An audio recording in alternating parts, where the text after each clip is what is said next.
السلام عليكم ورحمة الله تعالى وبركاته.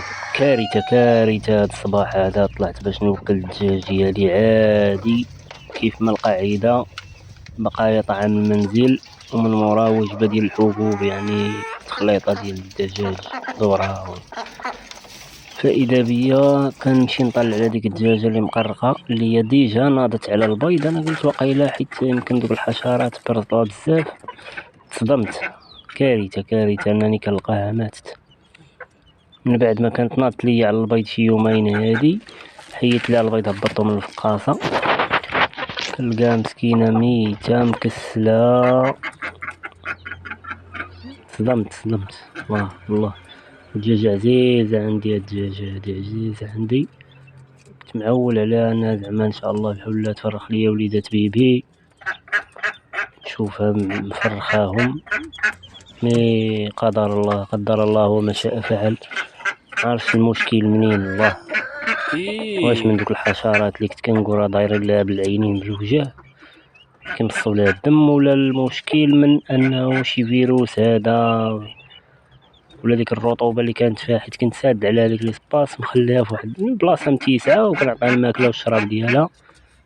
ما عرفتش المشكل منين، اللي عنده شي فكره، اللي عنده شي نصيحه ينصحني. يعني اخطر حاجه هي انك اصلا تقرق الدجاجه في الصيف، وباش تبقى بلاصه عندها رطبه راني ساد عليها في هاد البلاصه هادي مظلمه شويه. يمكن هذيك القضية هي اللي أدت بها لهذا المآل هذا. لا حول ولا قوة إلا بالله العلي العظيم. لا حول ولا قوة إلا بالله. الله يسمح لنا منها. ها هي مسكينة الفيديو الأول، الرطوبة يعني اللي كتكون الدجاجة مقرقة على البيض، كتكون واحد نسبة الرطوبة، وهذا كنتج واحد الحشرات، يعني دوك الهمشة وهذا. يعني فهمتي، صافي ما عطات شي أهمية واش تبدل البيض ولا شي حاجة، واش زادو كانوا عجوز صغيورين ولاو ستة كبار.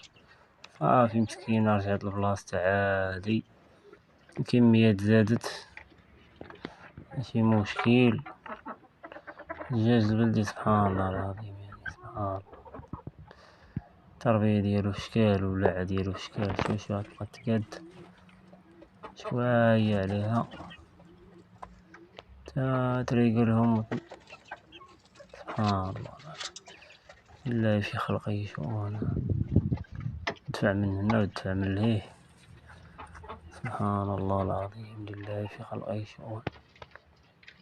شوف سبحان الله العظيم.